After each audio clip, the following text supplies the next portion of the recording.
खुलुमबाय नोंथांमोनखौ फुंबिलिनि गोसो गोथारै बरायबाय। दिनै 30 आगस्ट 2020 रबिबार बेदर जानायनि सान। फैदो दिननि फुंबिलिनि माखासे फिसा गेदेर खौरांफोरखौ फारि फारि मिथिनानै लानि। गिबि खौराङा जाबाय रासिया हादोराव जानो गोनां एक्सारसाइज पार्टिसिपेट खालामनायाव जोंनि बे भारत हादोरा बाहागो लानाय जानाय नंला होननानै जोंनि बे भारत हादोरा रासिया हादोरनो फिननाय हरबाय।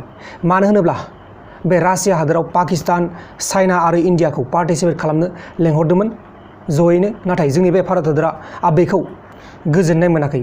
मानो होनोब्ला पाकिस्तान हादोराबो चाइना हादोराबो जोंनि बे भारत हादरनि बेरेखा खामानि मावगासिनो दङ। दा बेनिखायनो जोंनि बे हादोरा रासिया हादोराव थांनानै पार्टिसिपेट खालामनो हानाय नङा होननानै इन्डिया हादोरा मैयाहाय फिननायखौ हरनाय जाबाय। लोगोसे क्रिकेट गेलेगिरि बिथां सुरेश रैनानि बिबथै अशोक कुमारखौ पान्जाबनि पाठानकट जिल्लायाव माखासे रबिरिफोरा दुथांफोरा सिखावफोरा बुथारनानै गालांबाय। नाथाय दासिमबो पुलिसा बे बुथारग्राखौ एरेस्ट खालामनो हायाखै। बुथारनाया 20 आगस्टआवनोमोन। दिनै जों 10 डेज जाबाय, अब्लाबो दासिमबो पान्जाब पुलिसा एरेस्ट खालामनो हायाखै। दा बेनि दुखुआवनो बिथां सुरेश रैनाया दुबाइनिफ्राय भारत हादराव फैफिननाय जाबाय।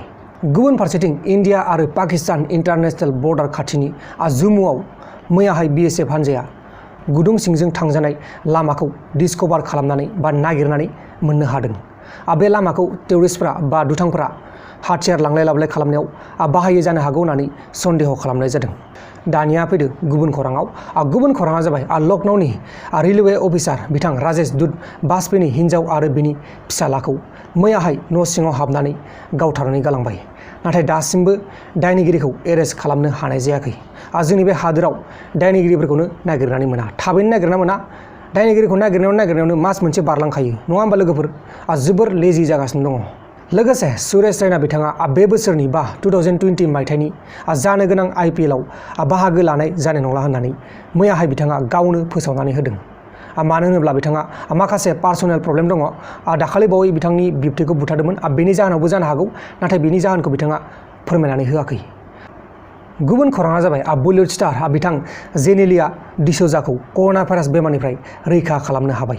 21 डेजनि गेजेरावनो बिथांखौ रिकभार खालामनो हादों होननानै मैयाहाय फोसावनाय जादों। दानिया फैलायदो गुबुन खौराङाव। गुबुन खौराङा जाबाय जोंनि बे हादोरनि माखासे कन्टेनमेन्ट जन एरियाफोरखौ 30 सेप्तेम्बरसिम लकडाउनखौ बारायनानै होबावबाय। लोगोसे सेटेलाइटनि गोदान सावगारियाव बेरखांनाय बायदिब्ला चाइना हादोरा मिसाइलफोरनि खामानिखौ गावसोरनि हादोरनि डकलाम होननाय जायगायाव डेभेलप खालामगासिनो दं होननानै हिन्दुस्तान टाइमाव मैयाहाय फोसावनानै होदों।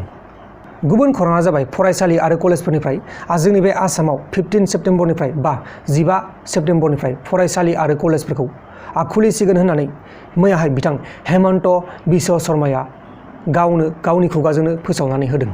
दा मा जायो नायनोसै, 15 सेप्तेम्बराव खुलिगोन होननानै थांखि लादों, नाथाय खुलियाबो जानो हागौ, बेखौ जोङो रोखायै बुंनो हाया। दाखालि बावैबो 26 आगस्टआव खुलिगोन होन्दोंमोन, नाथाय खुलियाखै। दाबो बिदिनो जानो हागौ, बेखौ जोङो रोखायै बुंनो हाया। दानिया फैदो जोबथारनाय खौराङाव। जोबथारनाय खौराङानो जाहैबाय जोबोर गिलु बालु। बे जाथायानो जाहैबाय त्रिपुरानि दालाइ जिल्लानि जागाबुन्दुपारा गामियाव सन्जिक रियांखौ गावनि असे बिसि भारती रियांआ बुथारबाय। बुथारनानै न' सिङावनो फबनानै दोन्दोंमोन। नाथाय न' खाथिनि मानसिफ्रा आगोर मोननानै गम मोननानै पुलिसफोरखौ लेंहरो आरो पुलिसफोरनो बे भारती रियांखौ हरनाय जाबाय, पुलिसफोरा बेखौ एरेस्ट खालामनाय जाबाय। जोबोद दुखुनांथाव जाथाय आरो गिलु बालु जाथाय। बोरैहाय गावनि असे बिसिखौनो फिसायखौनो बुथारनो हायो, नङा होमबा लोगोफोर? बेबायदि जाथाया त्रिपुरायावल' नङा, बेबायदि जाथाया जोंनि बर'फोरनि गेजेरावनो जागासिनो दंमोन। बे दानावसो लकडाउननि समावसो खमायदों बे जाथाया। लकडाउन गैयाब्लाथ' दालागै सासे सानै जाबावगौमोन, नङा होमबा लोगोफोर? आं बेखौनो सानो।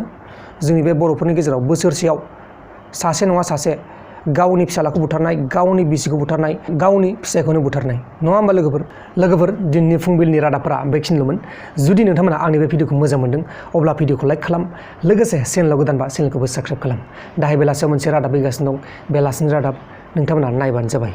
बाय बाय। नोंथांमोना जुदि बुहुमनि खायसे सोमोनांथाव गोमोथाव नंगुबै खोथाफोरनि सायाव भिडिअस नायना मोजां मोनोब्ला आरो इनफरमेटिभ भिडिअस नायना मोजां मोनोब्ला प्लिज अननानै आं चेनेलखौ खेबसे भिजिट खालामो। चेनेलनि मुङा जाहैबाय जै बर' हारिनि। नोंथांमोना मोजां मोनब्लाबो गाज्रि मोनब्लाबो प्लिज चेनेलखौ अननानै साबस्क्राइब खालामनानै फै आरो मोजां मोनोब्ला गुबुननोबो खिन्था साबस्क्राइब खालामनो, आरो गाज्रि मोनोब्ला आंनो खिन्था, जाहाथे आं इमप्रुभ खालामनो हायो। स' प्लिज अन्नानै साबस्क्राइब खालाम आरो सापर्ट खालाम। गोजोन्थों जै बर' हारिनि।